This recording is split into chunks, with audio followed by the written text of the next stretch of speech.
الحمد لله رب العالمين والصلاة والسلام على أشرف الأنبياء والمرسلين وخاتم النبيين محمد وعلى آله وصحبه ومن تبعهم بإحسان ودعا بدعوتهم إلى يوم الدين. أما بعد فأعوذ بالله من الشيطان الرجيم. بسم الله الرحمن الرحيم. قال الله تبارك وتعالى: يا أيها الذين آمنوا اتقوا الله حق تقاته ولا تموتن إلا وأنتم مسلمون. وعن أبي هريرة رضي الله تعالى عنه قال: قال النبي صلى الله عليه وسلم: اتق المحارم تكن أعبد الناس وارض بما قسم الله لك تكن أغنى الناس وأحسن إلى جارك تكن مسلما وأحب لأخيك ما تحب لنفسك ولا تكثر الضحك فإن كثرة الضحك تميت القلب أو كما قال عليه الصلاة والسلام. میرے محترم بزرگوں، عزیز دوستو، دینی اسلامی بھائیوں، نبی اکرم صلی اللہ علیہ وسلم کی ذات اقدس وہ ذات ہے جو تمام محاسن کا مجموعہ تھی،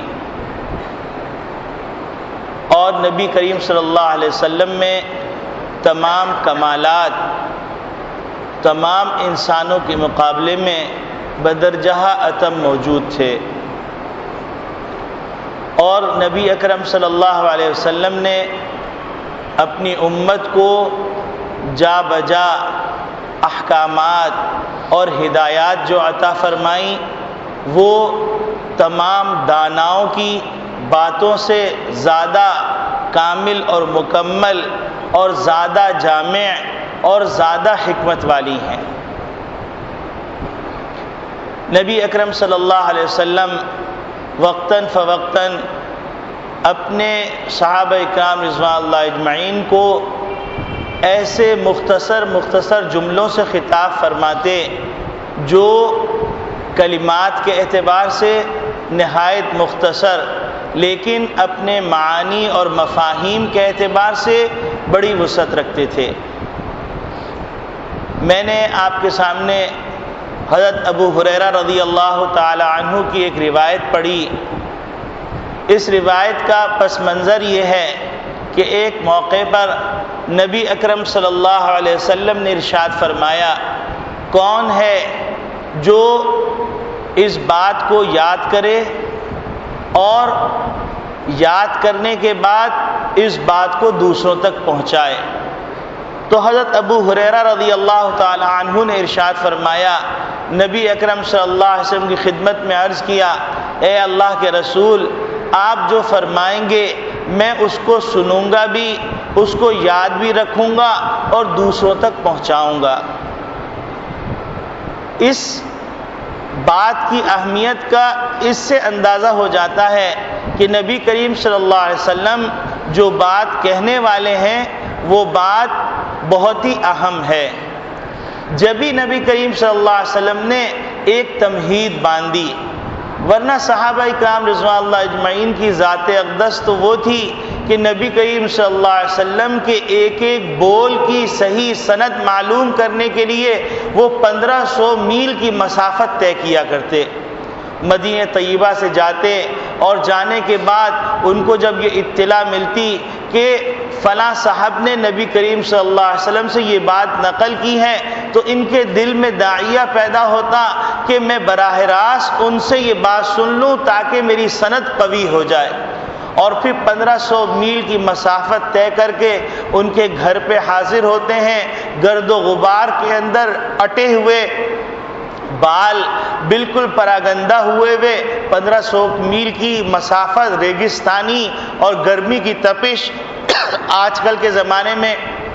تو گاڑیاں بھی ہیں، ہوائی جہاز بھی ہے، ریل بھی ہے، لیکن اس زمانے میں یہ سہولت نہیں تھی۔ تو اس سے آپ کو اندازہ ہوگا کہ صحابہ کرام رضوان اللہ اجمعین کے دل میں نبی کریم صلی اللہ علیہ وسلم کی بات کی کس قدر اہمیت تھی۔ وہاں تشریف لے جاتے ہیں، دروازے پہ دستک دیتے ہیں، اور راوی حدیث جو براہ راست نبی کریم صلی اللہ علیہ وسلم سے حدیث نقل کر رہے ہیں وہ باہر تشریف لاتے ہیں، ان سے علیک سلیک ہوتی ہے، سلام دعا ہونے کے بعد وہ کہتے ہیں کہ آپ نے کیا نبی کریم صلی اللہ علیہ وسلم سے یہ حدیث سنی ہے؟ اور جب انہوں نے کہا ہاں میں نے سنی ہے، ان کے الفاظ دہروائے، اور الفاظ دہرانے کے بعد انہوں نے کہا اب میں چلتا ہوں، السلام علیکم۔ تو انہوں نے کہا اتنی لمبی مسافت طے کر کے آپ آئے ہیں، کچھ تناول فرما لیجئے۔ تو وہ فرماتے ہیں کہ میں نہیں چاہتا کہ میرے محبوب صلی اللہ علیہ وسلم کے بول کے مقصد کے جو سفر ہے اس کے اندر کوئی اور غرض شامل ہو۔ تو آپ اندازہ فرمائیں صحابہ کرام رضوان اللہ اجمعین نبی کریم صلی اللہ علیہ وسلم کی احادیث کے ذخیرے کو کس طرح محفوظ کر رہے تھے۔ اور آج کل کے بیوقوف قسم کے عقلاء وہ کہتے ہیں کہ احادیث 200 سال بعد محفوظ کی گئیں لہذا وہ غیر معتبر ہیں۔ اصل بات یہ ہے کہ ان کا بول خود غیر معتبر ہے، ورنہ صحابہ اکرام رضوان اللہ اجمعین نے نبی کریم صلی اللہ علیہ وسلم کی احادیث کے جمع کرنے میں اور اس کو صحیح سند کے ساتھ محفوظ کرنے میں کوئی کسر اٹھا کے نہیں رکھی۔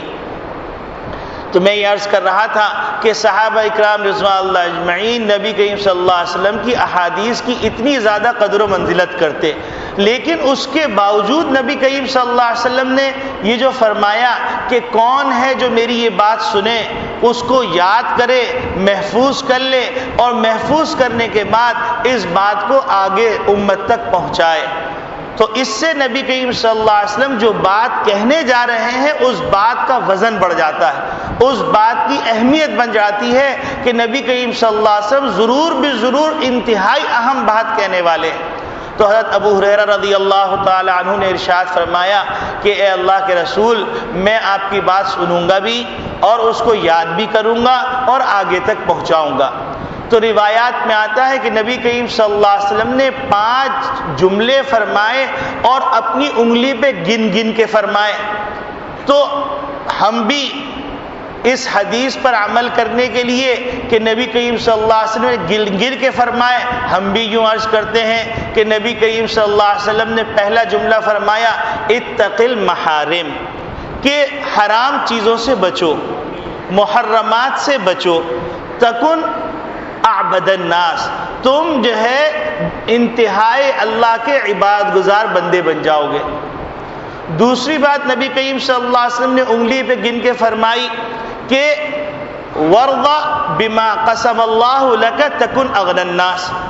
اللہ نے جو تمہارے لیے مقدر کر دیا ہے اس پر راضی رہو، تم دنیا کے مالدار ترین آدمی بن جاؤ گے۔ تیسری بات نبی کریم صلی اللہ علیہ وسلم نے ارشاد فرمائی وَأَحْسِنْ إِلَى جَارِكَ تَكُنْ مُسْلِمًا، کہ اپنے پڑوسیوں کے ساتھ حسن سلوک کرو تو تم مسلمان بن جاؤ گے۔ اور چوتھی بات نبی کریم صلی اللہ علیہ وسلم نے ارشاد فرمائی احب لأخیک ما تحب لنفسک،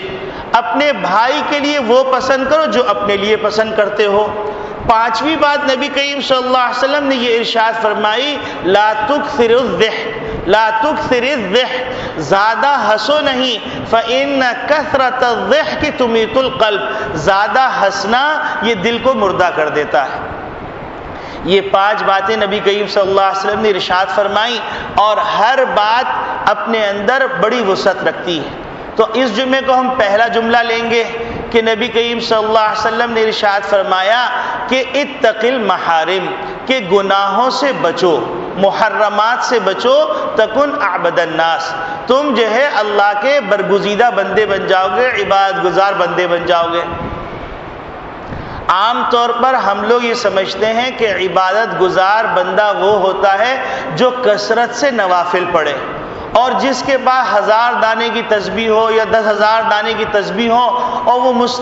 مستقل تسبیح پڑھتا رہے، یا اس کے ہاتھ میں تسبیح ہو اور وہ تسبیح کو گھماتا رہے، تو وہ ہم سمجھتے ہیں، ہمارے عرف میں سمجھا جاتا ہے کہ وہ نہایت عبادت گزار بندہ ہے۔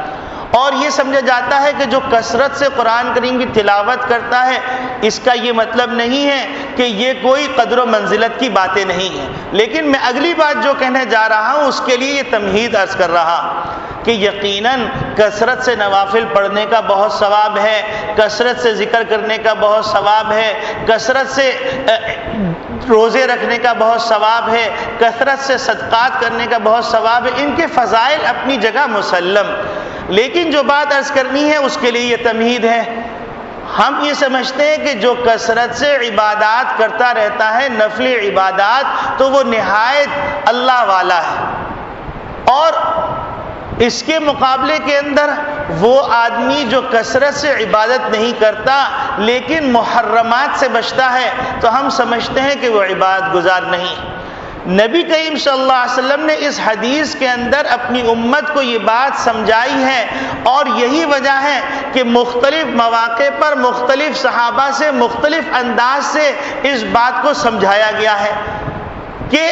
اللہ رب العالمین کی نگاہ کے اندر اگر ایک آدمی کثرت سے نوافل نہیں پڑھ رہا ہے، کثرت سے تسبیحات نہیں کر رہا ہے، کثرت سے تلاوت نہیں کر رہا ہے، لیکن فرائض کو ادا کر رہا ہے، واجبات کو ادا کر رہا ہے، اور فرائض اور واجبات ادا کرنے کے ساتھ ساتھ محرمات سے بچ رہا ہے، شراب نہیں پی رہا، جوا نہیں کھیل رہا، سٹا نہیں کھیل رہا، دھوکہ نہیں دے رہا، جھوٹ نہیں بول رہا، زنا نہیں کر رہا، اور اپنی ملازمت کے اوقات کے اندر ڈنڈی نہیں مار رہا ہے، تو یہ تمام چیزیں اللہ کے نزدیک یہ آدمی زیادہ لائق ہے تعریف کے کہ وہ محرمات سے بھی بچ رہا ہے اور فرائض بھی ادا کر رہا ہے، اگرچہ اس کے بعد کثرت نوافل نہیں۔ اس کے مقابلے میں وہ شخص جو کثرت نوافل تو پڑھ رہا ہے لیکن محرمات سے نہیں بچ رہا، تو اللہ رب العالمین اور اللہ کے رسول کی نگاہ میں اس کی کوئی اتنی اہمیت نہیں۔ یہی وجہ ہے کہ ایک موقع پر عبداللہ ابن عباس رضی اللہ تعالی عنہما سے سوال کیا گیا کہ اے نبی کریم صلی اللہ علیہ وسلم کی چچا کے بیٹے، یہ بتلائیے کہ ایک آدمی ہے جو گناہوں سے بچتا ہے اور فرائض و واجبات کو ادا کرتا ہے، اور ایک آدمی وہ ہے جو گناہوں سے نہیں بچتا لیکن اس کے پاس کثرت سے نوافل ہیں، تو دونوں میں آپ کے نزدیک کون زیادہ مستحق ہے تعریف کے؟ تو عبداللہ ابن عباس رضی اللہ تعالی عنہما نے ارشاد فرمایا لا اعدل بالسلامہ، کہ گناہوں سے بچنے سے زیادہ میں کسی کو بڑھ کر نہیں سمجھتا ہوں۔ اور ایک بزرگ نے اس بات کو بڑے عجیب غریب انداز سے سمجھایا، وہ بزرگ فرمائے لگے دیکھو میاں، ایک آدمی بہترین قسم کا 1.5 ٹن کا 2 ٹن کا یا 2.5 ٹن کا بڑا ایئر کنڈیشن لے کے آیا، اور اس نے بڑے ایئر کنڈیشن کو لگایا اور ایئر کنڈیشن آن بھی کر دیا۔ آن کرنے کے بعد اس نے دروازے بھی بند نہیں کیے، کھڑکیاں بھی بند نہیں کی، روشن دان بھی بند نہیں کیا، تو اب اس کے نتیجے کے اندر ایئر کنڈیشن اپنا کام نہیں کرے گا، اور ایئر کنڈیشن کے لیے ضروری یہ ہے کہ ایک مدت کے بعد اس کا کمپریسر بند ہو جائے۔ اب اگر اس کی مقدار زیادہ ہوگی پھیلنے کی تو کمپریسر بند نہیں ہوگا، جب کمپریسر بند نہیں ہوگا تو یقیناً وہ کمپریسر خراب ہو جائے گا اور ایئر کنڈیشن بھی کسی کام کا نہیں رہے گا۔ تو وہ بزرگ فرمائے لگے بالکل اسی طریقے سے وہ آدمی جو نوافل کا اہتمام تو کر رہا ہے، یعنی گویا کہ اس نے ایئر کنڈیشن تو لگایا ہے ٹھنڈک حاصل کرنے کے لیے، لیکن گناہوں کے جو چور راستے ہیں ان راستوں کو بند نہیں کیا، تو یہ ایئر کنڈیشن اس کے کوئی کام نہیں آئے گا۔ تو بزرگ فرماتے ہیں کہ آج کے زمانے کے اندر لوگوں کی ایک بڑی قسم ایسی وجود میں آ چکی ہے کہ جو نوافل تو پڑھتی ہیں اور تلاوت تو کرتی ہیں اور تسبیحات تو پڑھتی ہیں لیکن محرمات سے نہیں بچتی،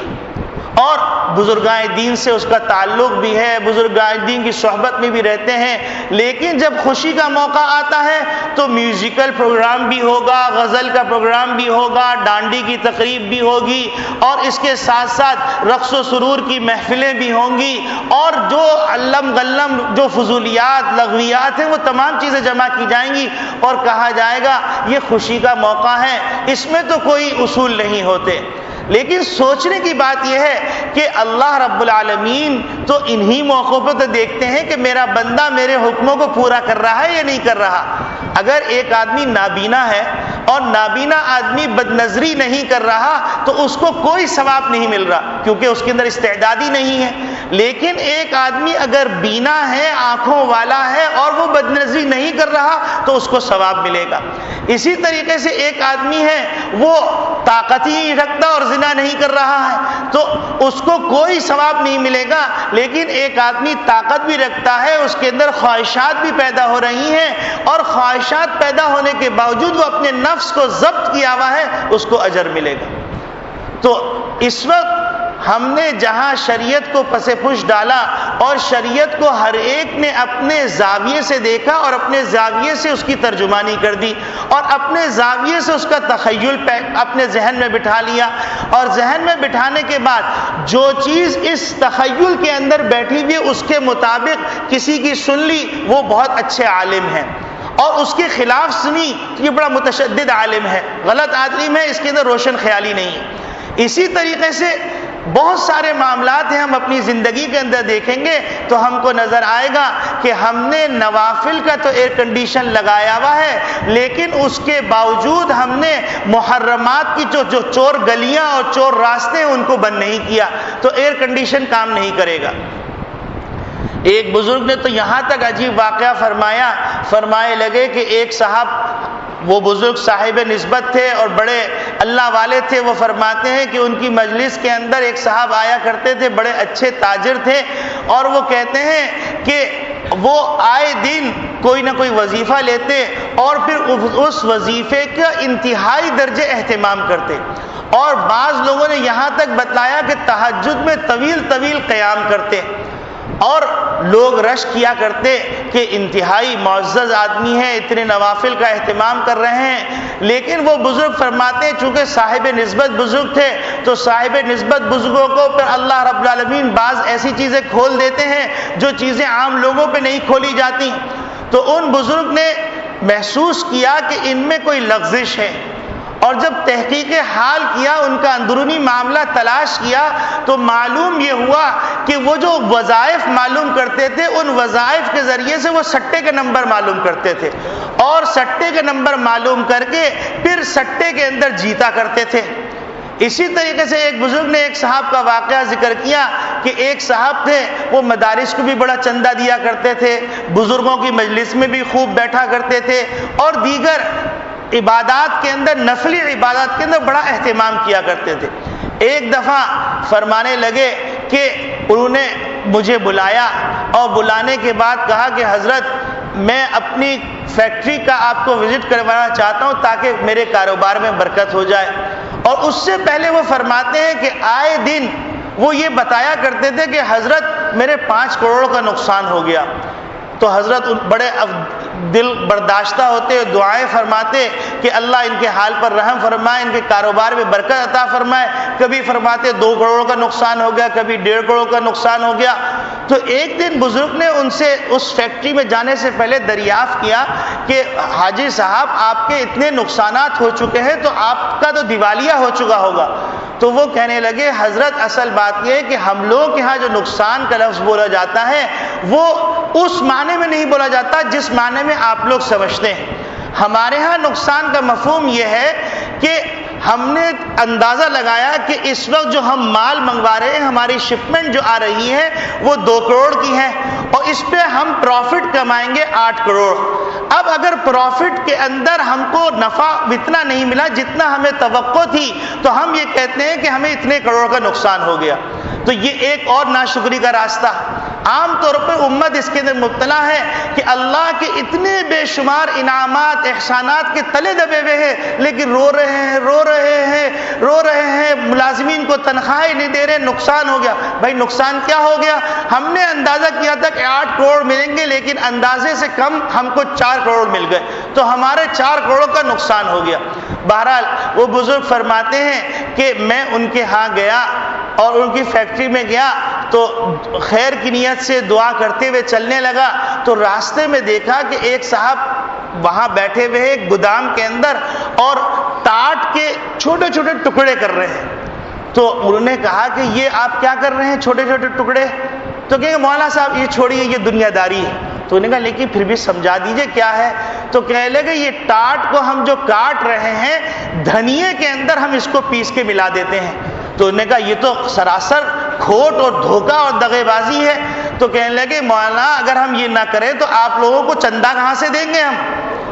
تو اب آپ سوچئے کہ وہ تہجد گزار بھی ہیں اور حاجی صاحب بھی ہیں اور ان کے ساتھ پتہ نہیں کیا کیا القابات لگے ہوئے بھی ہیں، لیکن معاملات کے اندر اتنے پست۔ اسی طریقے سے اس وقت امت کے اندر ایک اتنا بڑا بگاڑ پیدا ہو گیا ڈنڈی مارنے کا۔ آپ پوری مارکیٹ میں چلے جائیے، چاہے جوڑیا بازار ہو یا کوئی سا بھی بازار ہو، وہاں پر جائیے مشاہدہ کیجئے، آپ کو نظر آئے گا ہر آدمی ڈنڈی مار رہا ہے۔ اور ڈنڈی مارنے کے مختلف ایسے ٹیکنیکل طریقے ایجاد کیے ہوئے ہیں کہ ان طریقوں کو آدمی کا ذہن بھی نہیں پہنچ پائے گا، شاید ہم جیسے لوگوں کی نسلیں بھی وہاں نہ پہنچ پائیں، لیکن ان کا ذہن وہاں پر ڈنڈی مارنے کے اندر پہنچا ہوا ہے۔ اور اگر کہا جائے تو کہتے ہیں بھائی دین تو مسجد کے اندر ہوتا ہے، یہ تو دنیا داری ہے۔ ہم یہ سمجھتے ہیں کہ دین صرف اور صرف نماز روزہ اور کثرت سے تسبیح گھمانے کا نام۔ ایسے بہت سے ہمارے حاجی صاحب سنے اور دیکھے کہ تسبیح چل رہی ہے اور ساتھ ساتھ سود کے پیسے بھی آ رہے ہیں۔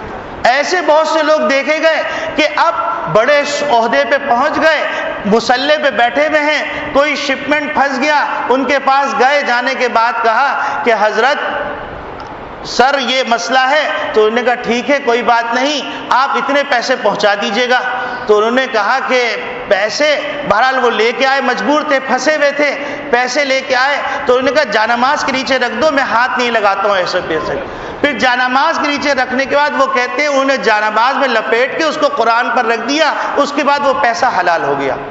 تو یہ کون سی دینداری ہے؟ ہم اللہ کو دھوکہ دے رہے ہیں۔ ہم کیا دین کو ایک لمیٹڈ پرسنل ذاتیات کا دین سمجھتے ہیں؟ لیکن نبی کریم صلی اللہ علیہ وسلم کی نگاہ کے اندر یہ دین آفاقی دین ہے۔ اس کے اندر نجی زندگی کے بھی احکامات ہیں، انفرادی زندگی کے بھی احکامات ہیں، اجتماعی زندگی کے بھی احکامات ہیں، اور بہت سارے احکامات ہیں جن کا تعلق عقائد سے ہے، عبادات سے ہے، معاملات سے ہے، معاشرت سے اور اخلاق سے ہے۔ تو نبی کریم صلی اللہ علیہ وسلم نے ایک چھوٹا سا جملہ فرمایا، ترجمہ کر کے گزر جائیے تو کوئی بات نہیں ہے، اتق المحارم تکن اعبد الناس، کہ محارم سے بچو، محرمات سے بچو، تم اللہ کے انتہائی برگزیدہ اعبد، یہ اس میں تفضیل کا صیغہ ہے، انتہائی عبادت گزار بندے بن جاؤ گے۔ اب آپ اندازہ فرمائیے کہ نبی کریم صلی اللہ علیہ وسلم اتنا سا جملہ فرمایا، لیکن حقیقت کے اندر یہ امت کی دکھتی ہوئی رگ کے اوپر، نفس کے اوپر نبی کریم صلی اللہ علیہ وسلم نے ہاتھ رکھ دیا اور فرما دیا کہ تمہاری مین کمزوری، مین بیماری یہ ہے کہ تم محارم سے نہیں بچتے ہو۔ اسی طریقے سے آپ آگے چلیے، آپ دیکھیں گے کہ بہت اللہ والے ہیں، بہت اچھے ہیں، نیک ہیں، صالح ہیں، لیکن آپ ان سے کہیے ملازمت کے سلسلے میں میاں ہم وقت دے رہے ہیں، لیکن اگر دیکھیے تو آپ کو نظر آئے گا کہ سرکاری ملازمت بھی ان کی چل رہی ہے، پرائیویٹ ملازمت بھی چل رہی ہے۔ سرکاری ملازمت میں کیشیئر کو ایک رقم دے دی جاتی ہے، وہ حاضری لگاتا رہتا ہے اور تنخواہ بن کے آ جاتی ہے، اور اس کے ساتھ ساتھ پرائیویٹ ملازمت بھی چل رہی ہے۔ اور اگر سرکاری ملازمت چل رہی ہے، وہاں پر اگر آپ ان کا حال دیکھیے تو 4-5 گنڈوں کا ایک ٹولہ بنا ہوا ہے، سگریٹ چل رہی ہے، ٹھٹے پڑ رہے ہیں، اور اس کے ساتھ ساتھ چائے پینے چلے گئے، کام آیا تو زیادہ تر کوشش یہ کر رہے ہیں ٹل جائے، میاں رکھ دو ٹیبل پر، آ جا رہا 4 دن بعد، حالانکہ کوئی کام نہیں ہے، لیکن جوتیاں چٹکانا اور پریشان کرنا۔ اس کے بعد پیسہ لے رہے ہیں اور تسبیحات بھی چل رہی ہیں اور عبادات بھی چل رہی ہیں اور بھی نامعلوم کیا کیا نیکیاں چل رہی ہیں، لیکن ساری نیکیاں برباد ہو رہی ہیں اس گناہ کی وجہ سے کہ ہم اپنی ملازمت کا جو وعدہ ہے اس کو پورا نہیں کر رہے۔ یہی وجہ ہے کہ ہمارے گزشتہ اکابرین جو گزرے ہیں، ان اکابرین کے بارے میں آتا ہے کہ ایک تو وہ اہتمام کرتے تھے کہ ان کے تعلیمی اوقات کے اندر، تدریسی اوقات کے اندر کوئی ملنے نہ آئے، اور اگر کوئی ملنے آ گیا تو وہ اس وقت لکھ لیا کرتے تھے، اور پھر اس کے بعد جتنی دیر اس سے محو گفتگو رہے، مصروف گفتگو رہے، وہ چلا گیا، اس کے بعد اس کا وقت لکھ لیا۔ اور جب مہینہ ختم ہوا تو انہیں تمام منٹوں کو گنا اور گننے کے بعد دفتر محاسب میں بھیج دیا کہ ہمارا اتنے پیسوں پہ حق نہیں ہے کیونکہ ہم نے اپنی ذاتی ضروریات پہ اس کو استعمال کیا۔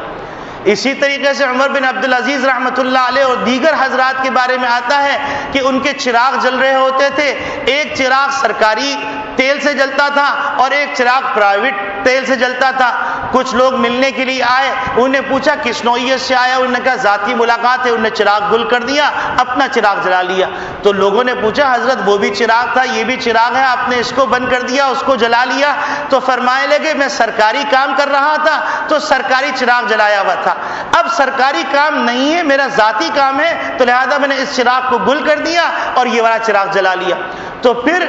وہاں پر ایسی خیریں وجود میں آئی، تاریخ میں لکھا ہوا ہے کہ لوگ زکوٰۃ کی رقم لے کے ڈھونڈتے پھرتے تھے لیکن زکوٰۃ لینے والا کوئی نہیں ملتا تھا، اور ہم اتنے زیادہ پستی کے اندر چلے گئے، ہر روپ کے اندر، چاہے وہ ماڈرن روپ ہو، دینداری کا روپ ہو، بددینی کا روپ ہو، ہر روپ کے اندر ہم دین کو نماز روزے تک محدود سمجھتے ہیں، اور سمجھنے کے نتیجے کے اندر ہم سمجھتے ہیں ہم بڑے اللہ والے ہو گئے۔ اور جیسے ایک عربی کا مقولہ ہے اذا صلی الحائق انتظر وحی، کہ ایک جولاہے نے 2 رکعت نماز پڑھی، اب انتظار کر رہا وہی شروع ہونے والی، تو اب ہمارا حال یہ ہو گیا۔ اور وہاں حال یہ تھا کہ نوافل پڑھ رہے ہیں، محرمات سے بچ رہے ہیں، پھر بھی ڈر رہے ہیں کہ جب عمر بن خطاب رضی اللہ تعالیٰ عنہ ایک دفعہ حضرت حذیفہ ابن یمان رضی اللہ تعالیٰ عنہ جو کہ نبی کریم صلی اللہ علیہ وسلم کے صاحب السر تھے، نبی کریم صلی اللہ علیہ وسلم کو منافقین کی فہرست بتلا دی تھی، حضرت حذیفہ رضی اللہ تعالیٰ عنہ کی خدمت میں امیر المومنین آ رہے ہیں اور آ کے کہہ رہے ہیں اے حذیفہ میں تمہیں اللہ کا واسطہ دے کے کہتا ہوں کہ تم مجھے بتلاؤ کہ کہیں عمر کا نام منافقین کی فہرست میں تو نہیں لکھا ہوا۔ تو اب ہم دیکھیں کہ ہم کیا کر رہے ہیں، ہم کس کو دھوکہ دے رہے ہیں؟ اللہ کو؟ اللہ سے کوئی چیز پوشیدہ نہیں، علیم بذات الصدور، وہ دلوں کے بھیدوں کو جانتا ہے، وہ سب کچھ جانتا ہے۔ اسی طریقے سے ہم اپنی روزمرہ زندگی کے اندر محاسبہ کریں، تلاش کریں تو ہمیں نظر آئے گا ہم دنیا کے اندر بڑے با اخلاق ہیں، لیکن گھر میں پہنچے تو ہم سے زیادہ بد اخلاق کوئی نہیں۔ اسی طریقے سے آپ معذرت کے ساتھ دنیا کے اندر ایسے واقعات بھی سننے کو آ رہے ہیں کہ بیوی ہے وہ بہت خوش اخلاق مشہور ہے اور بہت ہی اسٹائلش لباس، اسٹائلش بال، ہر چیز ہیں، لیکن گھر کے اندر اس سے زیادہ بد اخلاق، اس سے زیادہ پھوڑ، اس سے زیادہ کیا کچھ کہا جائے نہیں ہے۔ یہ سب کیوں ہے؟ اس لیے کہ ہم اللہ کو دھوکہ دے رہے ہیں اور حقیقت کے اندر ہم اپنے آپ کو دھوکہ دے رہے ہیں۔ اسی طریقے سے آگے چلیے، آگے چلنے کے بعد آپ دیکھیے کہ حضرت ڈاکٹر عبدالحی صاحب رحمۃ اللہ علیہ نے اس واقعے کو ذکر فرمایا، پھر ایک بزرگ نے اس واقعے کو نقل کیا، وہ فرماتے ہیں کہ ایک دفعہ ایک مرید نے حضرت ڈاکٹر عبدالحی صاحب رحمۃ اللہ علیہ کو دعوت دی کہ حضرت میرے گھر پہ آپ تناول فرما لیجئے گا کھانا۔ حضرت تشریف لے گئے، تشریف لے جانے کے بعد حضرت نے جب کھانا کھایا واقعتاً لذیذ تھا، دیندار وہ خاتون بھی حضرت کی مرید تھیں اور وہ شوہر بھی مرید تھے، تو حضرت نے جب کھانا کھا لیا، دعا پڑھ لی، اس کے بعد پردے کے اندر ان خاتون کو بلوایا اور پھر حضرت کا جو بلند اخلاق تھے اس اخلاق کے مطابق حضرت نے ان سے فرمایا کہ بھائی بہت اچھا بیٹی تم نے کھانا پکایا، بہت ہی لذیذ تھا۔ حضرت فرماتے ہیں کہ ایک دم پردے کے پیچھے سے رونے اور سسکیوں کی آواز آنا شروع ہو گئی، تو حضرت فرماتے ہیں کہ مجھے تعجب ہوا، میں نے دریافت کیا کہ بیٹا کیا میں نے ایسی بات کہہ دی؟ تو کہنے لگے حضرت آج 30 سال ہو گئے میں اپنے شوہر کو اچھے سے اچھا کھانا کھلا کے دیتی ہوں، لیکن آج تک میں نے اپنے شوہر سے یہ جملہ نہیں سنا۔ تو حضرت فرماتے ہیں کہ تمہاری ساری نوافل، سارے اوراد برباد ہو گئے جب تم اپنی بیوی کا حق ادا نہیں کر سکتے۔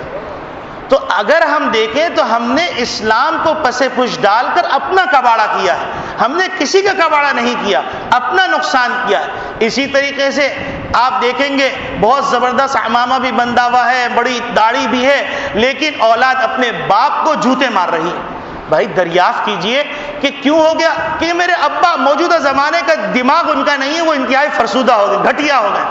حالانکہ اللہ رب العالمین فرما رہے ہیں وَاخْفِضْ لَهُمَا جَنَاحَ الذُّلِّ، کہ اللہ فرما رہے ہیں کہ اپنے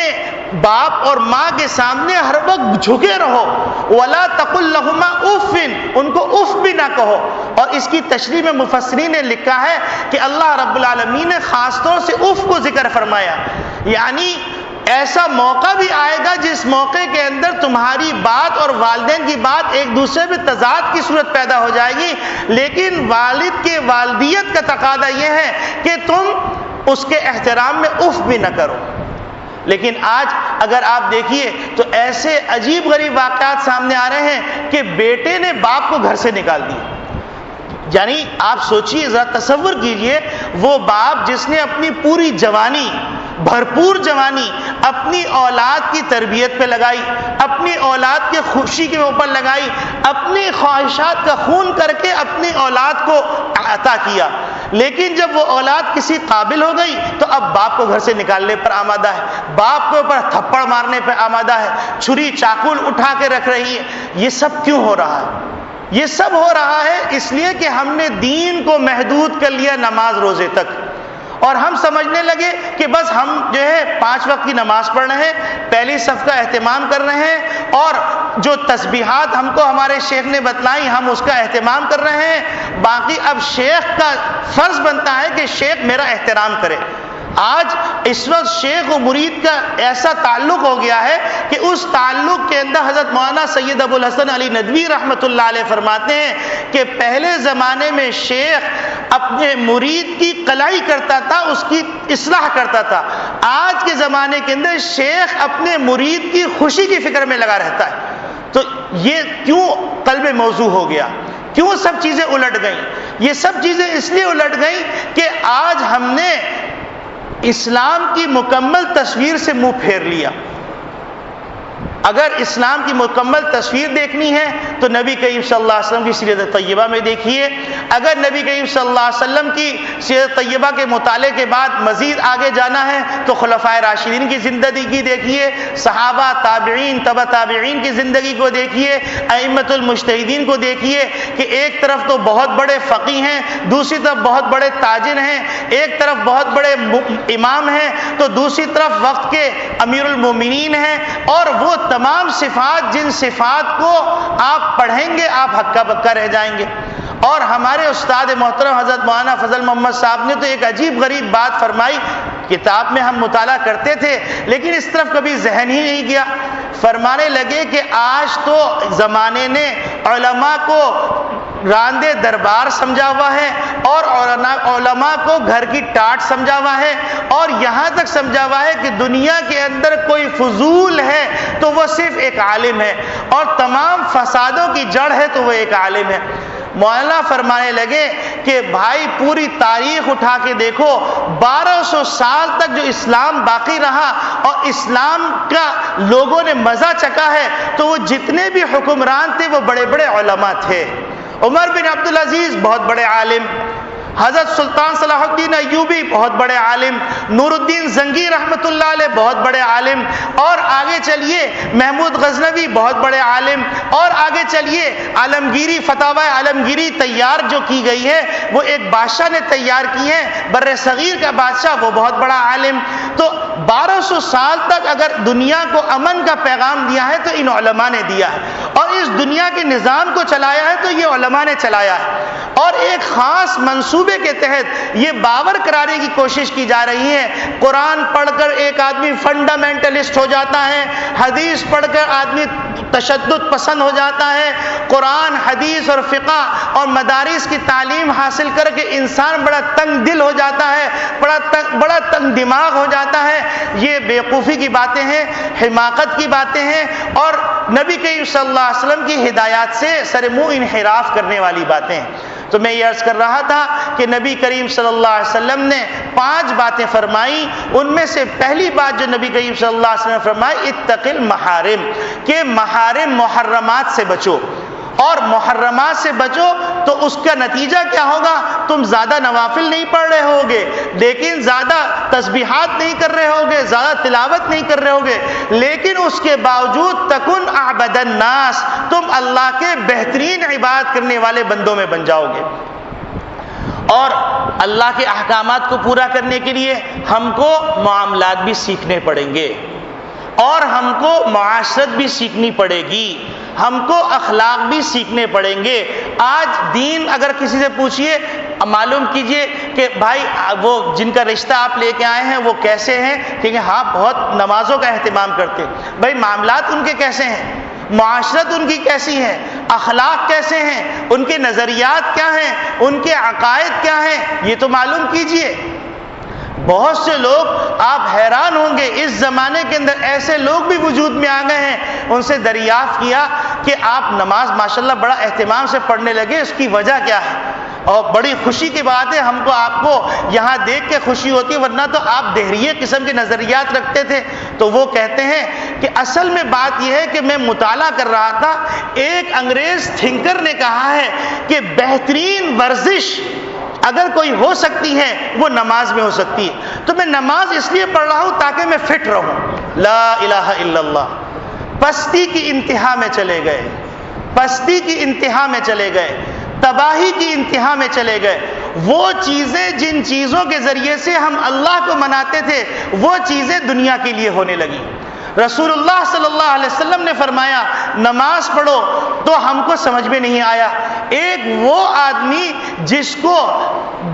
چاند کی باتیں کر رہا ہے، لیکن جس زمین پہ چل رہا ہے اس سے ایک گز نیچے کی بات کے بارے میں کچھ پتہ نہیں ہے، اور نبی کریم صلی اللہ علیہ وسلم وہاں کے بارے میں بتلا دیا۔ وہ چاند کی باتیں کر رہا ہے، اور ہمارے نبی کریم صلی اللہ علیہ وسلم 1400 سال پہلے زمین پر کھڑے ہو کے چاند کے 2 ٹکڑے کر کے دکھلا دیے۔ تو اب سوچیں کہ ہم ان ملمہ سازیوں میں ہم اپنے دین کو کہاں پھینک رہے ہیں، ہم اپنے آپ کو کہاں لے جا رہے ہیں؟ ہم اپنا نقصان کر رہے ہیں یا اللہ کا، یا اللہ کے رسول کا؟ آپ اگر ٹھنڈے دل سے بیٹھ کے سوچیں گے تو بہت کچھ نظر آئے گا، اور بعض مواقع پہ تو دل چاہے گا کہ اپنے آپ کو کوسیں، اپنے آپ کو ماریں کہ ہم نے اپنے دین کو پس پش ڈال کر کتنا نقصان کر دیا۔ بچے ہمارے نہیں رہے، بیوی ہماری نہیں رہی، بیوی دوسروں کو خوش کرنے والی ہے لیکن ہمارے لیے اس کے لیے ہنسی نہیں ہے۔ اللہ نہ کرے ہماری بیوی تو ایسی نہیں، دنیا میں ایسے لوگ ہیں کہ جن کی بیویاں بناؤ سنگار کر کے نکلتی ہیں باہر معاشرے کو متاثر کرنے کے لیے، لیکن بیوی شوہر کے لیے اس کے لیے کوئی خوبصورتی اور کوئی مزاح نہیں۔ اسی طریقے سے ہماری اولاد ہماری نہیں رہی، اور یہی وجہ ہے کہ آج ہر طرف افراتفری ہے، اور مسلمانوں سے زیادہ ٹینشن میں کوئی نہیں۔ حالانکہ مسلمانوں سے زیادہ امن والا، مسلمانوں سے زیادہ بلند حوصلہ، مسلمانوں سے زیادہ بلند اخلاق والا معاشرہ کسی کا نہیں ہونا چاہیے۔ لیکن اگر کسی محلے کے اندر گندگی زیادہ نظر آئے تو آپ سمجھ لیجئے یہاں مسلمان رہ رہا ہے۔ حالانکہ ہونا یہ چاہیے تھا کہ جتنا زیادہ صاف محلہ ہو وہ مسلمان کا محلہ ہوتا، جہاں پر قرآن کے زمزمے سنائی دیں وہ مسلمان کا محلہ ہونا چاہیے، جہاں پر محبت کی صدائیں آ رہی ہوں وہ مسلمان کا محلہ ہو، جہاں پر ہر طرف سکون اور امن کا گہوارہ نظر آ رہا وہ مسلمان کا محلہ ہو۔ لیکن ہر چیز الٹ گئی، اور آج یہ ہو گیا کہ یہ شعر پڑھنا پڑتا ہے کہ رہ گئی رسم ازاں روح بلالی نہ رہی، رہ گئی رسم ازاں روح بلالی نہ رہی، فلسفہ رہ گیا تلقین غزالی نہ رہی۔ آج فلسفے کی بہت باتیں کر رہے ہیں، لیکن امام غزالی رحمۃ اللہ علیہ نے اس فلسفے کو، جس وقت دنیا فلسفے کے سامنے سر جھکا چکی تھی، اس وقت امام غزالی جو ایک مدرسے نظامیہ کے پڑھے ہوئے تھے، امام غزالی جو بخاری اور مسلم پڑھ کے تیار ہوئے تھے، جو ایک مولوی تھے، انہیں جدید فلسفے کا پردہ چاک کیا، اس کی حقیقت آشکارا کی، ان کے مسلمات کو توڑا، اور توڑنے کے بعد اسلامی فلسفہ ڈیزائن کیا اور دنیا کو بتایا کہ اسلام کسی کا محتاج نہیں ہے۔ آج بھی ضرورت اس بات کی ہے، وقت پکار پکار کے کہہ رہا ہے کہ کوئی امام غزالی کھڑا ہو، کوئی شاہ ولی اللہ کھڑا ہو، کوئی شیخ عبدالعزیز محدث دہلوی کھڑا ہو، کوئی سلطان صلاح الدین ایوبی کھڑا ہو، کوئی محمود غزنوی کھڑا ہو۔ کہاں گئی وہ مائیں جن کی گودوں میں یہ پروان چڑھا کرتے تھے. کہاں گئے وہ گھر جن گھروں کے اندر ایسے بچے تیار کیے جاتے تھے؟ یہ صدائیں پکار پکار کے رہی ہیں. ان صداؤں کو سنو، ان کانوں سے سنو، کہیں ایسا نہ ہو دیر ہو جائے اور کفن میں لپٹا کر زمین میں دفن کر دیا جائے اور زمین یوں پکار کے کہے کہ اب تک تم زمین پر اکڑ کے پھرتے تھے، اب آؤ تم میرے اندر، میں تمہیں بتاتی ہوں میری طاقت کا کیا عالم ہے. حدیث میں آتا ہے کہ زمین اس طرح بھیچے گی. نبی کریم صلی اللہ علیہ وسلم نے ایک انگلی کو دوسری انگلی میں ڈالا اور فرمایا اس طرح پسلیاں ایک دوسرے کے اندر گھس جائیں گی. اس وقت کے آنے سے پہلے ہمیں چاہیے کہ ہم محاسبہ کریں، اپنی اولاد کی تربیت کریں، بلند اخلاق پر تربیت کریں، بلند تعلیم پر تربیت کریں، اپنے مذہب کو معمولی مذہب نہ سمجھیں. دنیا کے اندر قسم خدا کی کوئی مذہب اگر سچا ہے، دنیا کے اندر کوئی کتاب سچی ہے، دنیا کے اندر کوئی نظام سچا ہے، وہ صرف محمد ربی صلی اللہ علیہ وسلم کا نظام، وہ صرف اللہ کی کتاب، وہ صرف اللہ کا دستور ہے. اللہ رب العالمین ہم سب کو اپنے دین کی قدر کرنے کی توفیق عطا فرمائے. اللہ رب العالمین سب سے پہلے کہنے والے کو اس بات کو اس کے حلق سے اتار کر اس کے کلیجے میں پہنچا دے اور اس کو عمل کرنے کی توفیق دے کہ اتق المحارم، کہ محرمات سے بچنے کی توفیق